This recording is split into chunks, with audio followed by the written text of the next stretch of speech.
O meu desejo nesta manhã é de falar sobre uma trilogia muito especial. Eu imagino que durante esse tempo de confinamento e reclusão social, muitos têm aproveitado a oportunidade para assistir um filminho com a família. E pensando nisso, algumas das trilogias que fizeram muito sucesso no cinema ao longo dos anos, na minha época de criança, por exemplo, me lembro de Indiana Jones, idealizado por George Lucas, dirigido por Steven Spielberg e estrelado pelo ator famoso Harrison Ford. Na trilogia, o primeiro filme era Indiana Jones e os Caçadores da Arca Perdida, talvez alguns se lembram. A segunda parte da trilogia, Indiana Jones e a Última Cruzada. E por fim, Indiana Jones e o Reino da Caveira de Cristal. Assim como esta, há muitas outras trilogias.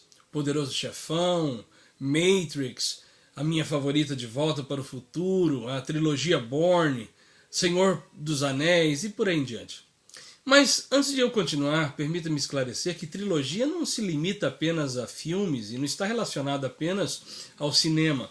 Pelo contrário, trilogia significa qualquer obra literária, musical e até científica que seja dividida em três partes. Daí o termo grego trilogos, três palavras, ou três discursos, ou três partes. Lembrando também que desde a Grécia clássica esse estilo já era muito usado nas tragédias, em poemas dramáticos, como aqueles que eram apresentados nas festas a Dionísio. Por exemplo, a trilogia A Oresteia de Ésquilo, composta por Agamenon, e as Coéforas ou as Emênidas, nomes complicados, mas eram obras em três partes. Mas talvez você esteja perguntando, e por que eu estou falando isso? Porque, como eu disse no início, hoje eu gostaria de falar sobre uma trilogia muito especial. Uma trilogia bíblica, a trilogia do Reino de Deus. E isso não é invenção minha, não. Isso está na Bíblia, pastor? Está sim. O trilogos, ou a trilogia, estão em vários escritos do apóstolo Paulo. Como, por exemplo, em 1 Coríntios 13, quando ele diz: assim permanecem agora estes três, a fé, a esperança e o amor. O maior deles, porém, é o amor. São justamente essas três palavras que constituem e formam a trilogia divina. Fé, esperança e amor. Formam uma perspectiva abrangente dos valores mais importantes do reino de Deus.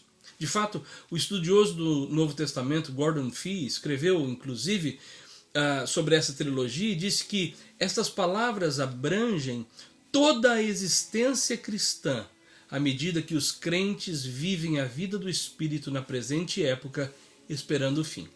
Um outro estudioso também das cartas de Paulo, Dr. C.K. Barrett, referiu-se a esta trilogia como os elementos centrais e essenciais e infalíveis no cristianismo. De fato, esta trilogia aparece não apenas nesse texto aí de Coríntios, mas se lermos e pensarmos bem, há outros textos de Paulo, onde ele agradecia a Deus pelas igrejas, e essa trilogia, essas três palavras, estavam sempre presentes. Vejam, por exemplo, em 1 Tessalonicenses 1, 2 e 3, de sempre damos graças a Deus por todos vós, mencionando-os em nossas orações. Lembramos continuamente diante do nosso Pai o que vocês têm demonstrado, o trabalho que resulta da fé, o esforço motivado pelo amor e a perseverança proveniente da esperança em nosso Senhor Jesus Cristo. 1 Tessalonicenses 1, 2 e 3. Também em 2 Tessalonicenses 1, 3 e 4, ele diz: irmãos, devemos sempre dar graças a Deus por vós. E isso é justo, porque a fé que vocês têm cresce cada vez mais.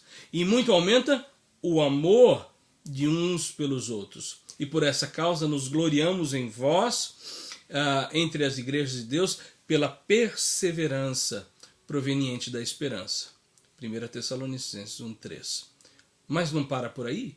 Aos Colossenses ele vai falar a mesma coisa. Agradecemos a Deus, o Pai do nosso Senhor Jesus Cristo, quando oramos por vós, pois temos ouvido falar da vossa fé, da fé que vós tendes em Cristo Jesus, do amor que tendes uns para com os outros, os santos, e por causa da esperança que lhes está reservada nos céus, a respeito da qual, diz Paulo, ouviram por meio da palavra da verdade o evangelho que chegou até vós.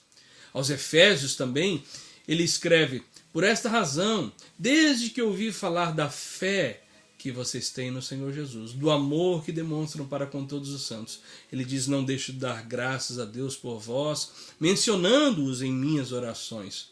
E ele ainda continua dizendo: peço que o Deus de nosso Senhor Jesus Cristo, o glorioso Pai, lhes dê o espírito de sabedoria, de revelação, no pleno conhecimento dele, e oro também para que os olhos do vosso coração sejam iluminados, a fim de que vocês conheçam a esperança para a qual ele os chamou, as riquezas da gloriosa herança dele nos santos, a incomparável grandeza do seu poder para conosco, os que cremos, conforme a atuação da sua poderosa força. Muito bem, e aí não para por aí. Paulo fala dessa trilogia também aos Romanos, no capítulo 5. Ele fala dessa trilogia aos Gálatas, capítulo 5, versos 5 e 6. Pedro faz menção da fé, esperança e o amor como trilogia do reino, em 2 Pedro 1, 5. De modo que hoje eu gostaria de refletir com vocês sobre o sentido destas palavras e o porquê, de fato, elas se constituem uma importância para a nossa teologia. Em primeiro lugar, a primeira parte dessa trilogia do reino, a fé. Começaria lembrando que Jesus, em Lucas 18, verso 8, faz uma pergunta atordoante e perturbadora. Encontrará o Filho do Homem fé na terra? Eu fico pensando que a nossa tendência é responder a esta pergunta com uma resposta pronta e imediata. Claro que sim. E de fato, se a gente observar a igreja dos dias atuais, eu penso que talvez nenhuma outra geração tenha estado tão centrada no tema de fé como a nossa. Todo mundo parece estar falando sobre fé. Abundam os sermões sobre este tema. Há classes e conferências que tomam lugar em todo o país, em todo lugar. Há livros em abundância que falam sobre fé e tomam conta das estantes e bibliotecas cristãs. O que o fôlego é para o corpo, a fé é para a alma. No entanto, tristemente, o que a maioria das pessoas consideram ou pensam acerca da fé nessa atualidade não tem nada a ver com a fé bíblica. E isso porque existem dois tipos de fé. Primeiro, a fé natural ou humana, que não tem nada a ver com essa fé que acabamos de ler. Esta fé natural humana é aquela que acontece no cotidiano, é aquela que depende das evidências e da lógica humana. Dou um exemplo.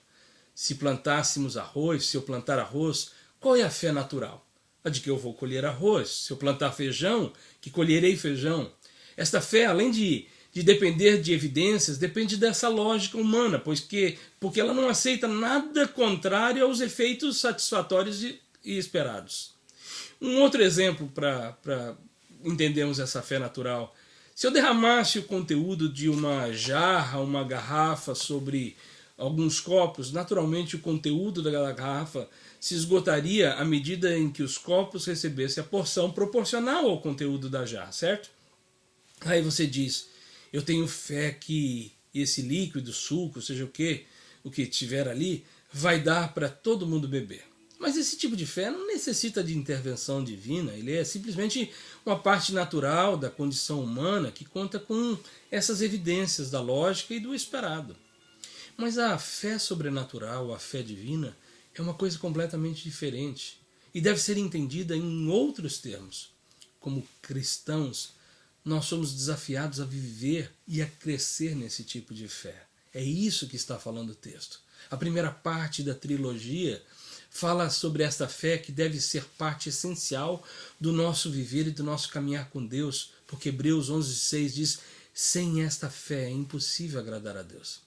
Enquanto a fé natural e humana se dá de acordo com as circunstâncias que nos rodeiam e conta com evidências, a fé sobrenatural é a certeza de coisas que se esperam sem que haja evidências anteriores. O escritor aos Hebreus é quem mais claramente fala disso, afirmando que esta fé é a certeza daquilo que nós esperamos e a prova das coisas que nós não vemos. Hebreus 11:1. Como nós dissemos, na fé natural, se eu derramar o conteúdo de uma jarra, de uma garrafa sobre alguns copos, naturalmente o conteúdo se esgotará à medida em que os copos receberem a porção proporcional àquilo que foi derramado, certo? Na fé na sobrenatural, não. O resultado é outro, é diferente. Assim como no acontecimento do azeite da viúva de Sarepta, o milagre da multiplicação do azeite acontece quando Eliseu, o profeta, pergunta para essa senhora: o que você tem em casa? E ela responde: só tem uma vasilha. Então o profeta diz: vai, pede algumas vasilhas emprestadas aos teus vizinhos, e não poucas. E depois entra no quarto, fecha a porta e começa a colocar o azeite sobre estas vasilhas. E só coloca a parte aquelas que estão cheias.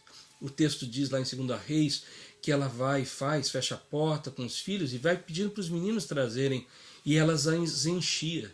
E as vasilhas iam se enchendo. E aí ela dizia para um dos filhos: chega-me mais aqui, traz mais uma vasilha. Até que ele responde: não há mais vasilha nenhuma. E só então o azeite para. E ela foi e fez Eliseu saber disso. Ele disse: então vai e vende. Mas veja só, irmãos, aqui está a grande diferença entre a fé natural e a sobrenatural. Esta segunda não depende das evidências, nem do poder humano, mas está edificada na palavra de Deus. A fé natural não aceita essa submissão porque precisa ver, precisa tocar, ao passo que a fé sobrenatural não depende de nenhuma dessas evidências, porque o que ela espera não está apoiado na sabedoria e conhecimento humano, mas em Deus. Ela espera aquilo que não pode ver, de modo que o que realmente distingue uma da outra, a grande diferença é que o que simplesmente crê em alguma coisa é diferente do cristão que crê em Deus. Esta fé sobrenatural é dada pelo Senhor, implantada no coração pelo Espírito dele. E nem sequer é um mero concordar intelectual com a verdade, com a palavra. Tem gente que fala assim: eu creio na palavra, mas não é um crer intelectual. Significa um vivo e espiritual princípio do coração, uma fé que, como diz Atos 15:9, purifica o coração. Uma fé que atua pelo amor, Gálatas 5:6. Uma fé que vence o mundo, 1 João 5:4. Uma fé que é divinamente mantida em meio às provas e lutas por dentro e oposições por fora. Uma fé que exclama, que leva a gente a falar como Jó: ainda que eu morra, nele confiarei. E por isso mesmo, todo aquele que é chamado para viver essa primeira parte da trilogia, viver por fé sobrenatural, deve entender que, da mesma maneira que nós não somos o autor dela, também não podemos determiná-la.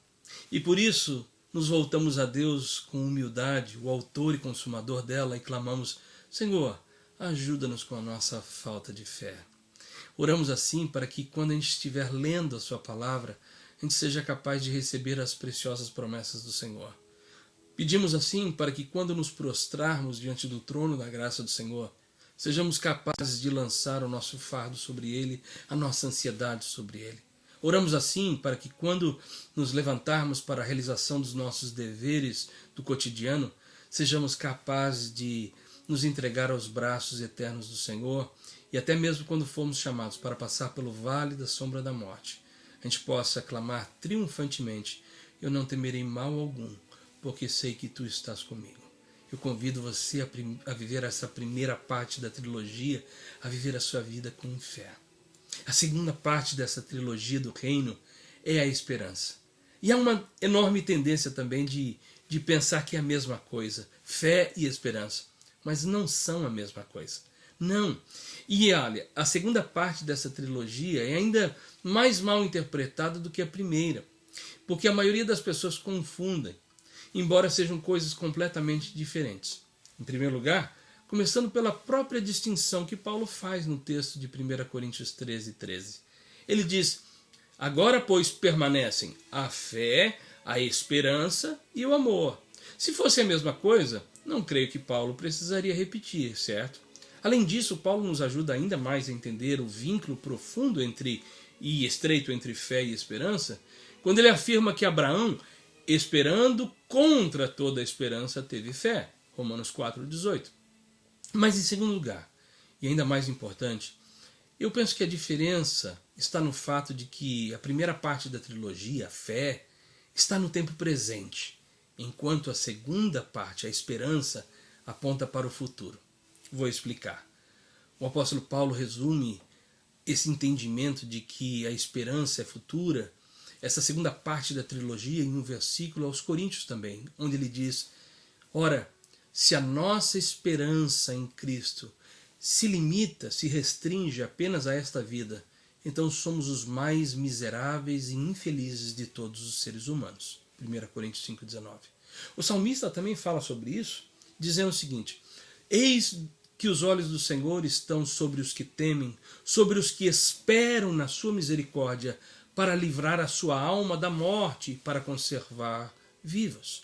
Ou seja, a nossa esperança, a esperança do crente, pela própria natureza divina, diz respeito ao futuro, consiste numa certeza da alma, que é da gente, sobre as promessas e sobre a salvação de Deus para nós. Em outras palavras, embora a esperança do crente seja a âncora para o crente através da vida, Hebreus 6,19, essa esperança aponta para uma certeza que vai além da vida. Na prática, e isso implica três coisas. A primeira, de que de fato Jesus veio para destruir as obras do diabo. 1 João 3,8 diz isso. Ele, o diabo, é o Deus desse século, 2 Coríntios 4,4 e Gálatas 1,4. Mas enquanto a gente estiver aqui na Terra, enquanto estivermos vivendo essa realidade, o diabo, o Satanás, o vermelhinho, o Deus desse século, sempre fará as suas arruaças e as suas bagunças, sempre estará incomodando o cristão. Isso só terá fim na eternidade. Por isso João escreve: e o diabo que os enganava foi lançado no lago de fogo e enxofre, onde está a besta, o falso profeta, e de dia e de noite serão atormentados para todo sempre. Apocalipse 20:10. Ou seja, a nossa esperança é de que isso vai acabar um dia, mas enquanto a gente estiver aqui, vai ter muita tentação, muita luta, muita prova, isso é real. Também sabemos, que Jesus veio para que fôssemos completamente felizes, que estivéssemos desfrutando do gozo. Mas, gente, enquanto estivermos aqui nessa terra, muitas vezes iremos chorar e sentiremos dores, passaremos por angústias da alma, haverá tribulação nesta vida presente. Salmo 33 fala sobre isso, Salmo 42 fala disso, 71 fala sobre isso, Jeremias 17. Qual é a nossa esperança? De que isso vai acabar aqui e agora? Não, a nossa esperança é de que um dia Ele enxugará dos nossos olhos toda lágrima, que não haverá mais morte, nem tristeza, nem choro, nem dor, porque tudo isso passou. Apocalipse 21. De modo que a nossa esperança é futura. Jesus veio sim para que fôssemos prósperos, no sentido mais próprio da palavra. E então é por isso que alguns até podem ter algum bem nessa terra, mas a suprema esperança do crente, a confiança nossa, não deve estar em nada desse mundo material, nem em bens. Mateus 6, Lucas 12... Antes, a nossa esperança deve estar na promessa de uma mansão eterna nos céus. A nossa esperança está na cidade cujo arquiteto e edificador é o próprio Deus. Afinal de contas, diz a palavra, a nossa cidadania é de lá dos céus, de onde aguardamos com esperança o Salvador, o Senhor Jesus Cristo, que transformará os nossos corpos humilhados, transformando-os semelhantes ao seu corpo glorioso, pelo poder que o capacita a colocar tudo o que existe debaixo do pleno domínio dele. Filipenses 3:20. Então, irmãos, que esperança é essa? Essa esperança está fundada na promessa de que, do ponto de vista humano, parece incerta e imprevisível, mas que não esmorece nem sequer diante da morte, porque quem promete é o Deus da ressurreição e da vida. Essa esperança, isso não é prometido por qualquer um. Aquele que fez a promessa é o Deus da ressurreição, aquele que tem poder para cumprir. Por isso mesmo devemos pedir ao Senhor esta graça de permanecer firmes, não nas nossas seguranças, não na nossa capacidade, mas nessa esperança que deriva da promessa dele. E quando Deus promete, Ele leva a cabo, Ele leva a cumprimento a sua palavra. Nunca faltou uma só de suas palavras. E é por isso que aquele que ressuscitou o seu próprio Filho há de ressuscitar a cada um de nós também, tornando-os, na realidade, uma só com Ele, juntamente com todos os demais irmãos e santos na fé. Esta é a promessa de Deus, esta é a nossa esperança. E a terceira e última parte da trilogia, dessa reflexão sobre a trilogia do reino, é o amor. A terceira parte, o amor, embora apareça em último lugar nessa sequência que eu lhes apresento, na verdade é a primeira em prioridade e necessidade. 1 Coríntios 13 diz, o maior deles, porém, é o amor. Ou seja, na trilogia do reino, o amor é algo muito mais amplo, muito mais profundo e essencial do que a própria fé e a esperança. Agora, em primeiro lugar, eu queria só lembrar, como já ensinei algumas vezes, que os gregos tinham 4 palavras para expressar o amor. A primeira delas, o eros, o amor romântico e de atração sexual. Por exemplo, no caso de Isaac e Rebeca, eles tinham o eros, o amor que os unia. A segunda palavra que os gregos tinham para amor era storgé, o amor familiar, de afeição natural, baseado apenas numa relação sanguínea, por exemplo, na família de Marta, Maria e Lázaro, entre eles como irmãos. Havia também para os gregos a terceira expressão de amor, que era filia, ou filéu, que é uma afeição sem conotação sexual, apenas entre amigos, como Davi e Jonathan.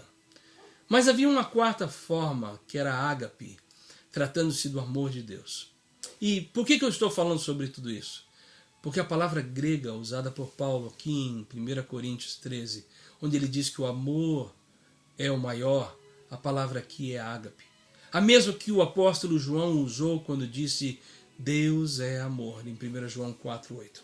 Portanto, agora fica um pouquinho mais fácil de entender o texto e o significado e a importância desse amor, que é muito maior que o amor apresentado nas literaturas, no mundo, nas filosofias, nas ficções, nas trilogias românticas.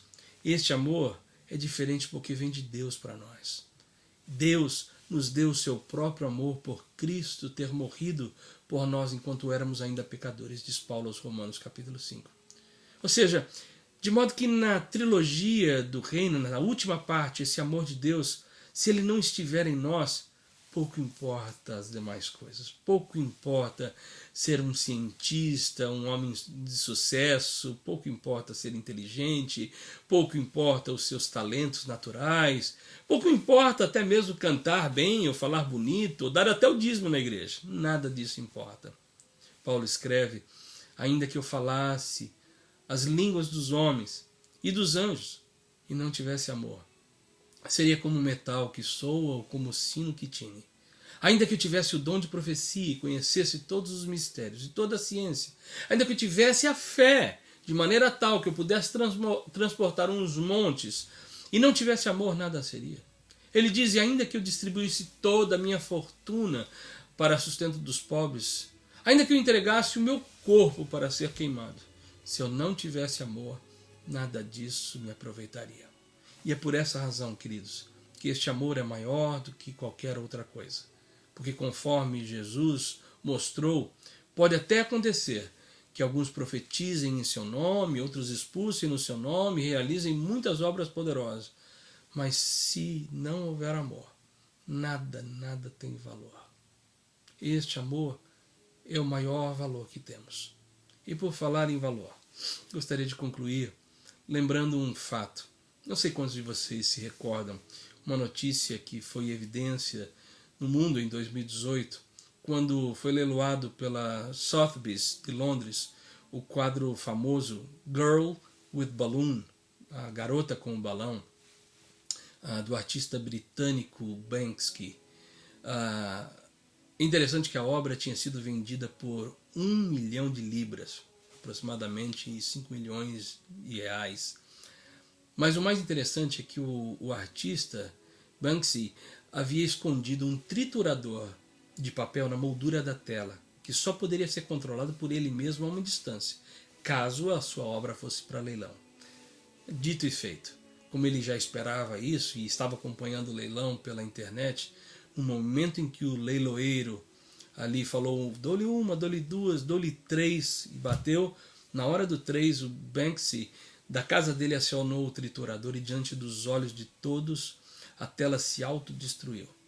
E sabe o que é interessante? É que a empresa que representava o misterioso artista intitulou imediatamente aquela obra como Love is in the Bin. Ou seja, traduzido, o amor está no lixo. Foi destruído. E mais interessante é que o quadro voltou no mesmo momento, logo depois, com um lance inicial 5 vezes maior, estipulado em 5 milhões de libras. E por que eu estou falando isso? Porque me parece que assim também é o amor de Deus. A sua obra-prima foi Cristo na cruz. Mas ele, Deus, o artista, permitiu que ela fosse autodestruída. Pois ele mesmo diz: eu sou o bom pastor e o bom pastor dá vida por suas ovelhas. Ninguém me tira de mim, mas eu de mim mesmo a dou. João 10, 18. Ele se decidiu, ele optou por ser destruído, entregue pelos nossos pecados. E conforme diz Isaías, no capítulo 53, verdadeiramente ele tomou sobre si as nossas enfermidades e as nossas dores levou. Nós que o reputávamos como aflito, ferido de Deus e oprimido, ele foi ferido por causa das nossas transgressões e moído por causa das nossas iniquidades. E o castigo que nos traz a paz estava sobre ele, e por suas pisaduras fomos sarados. E tudo isso por amor. De modo que hoje o valor desta obra de arte, deste amor é muito maior. Uma obra-prima de Deus, que agora podemos chamar também His Love is in my heart. Em nome de Jesus.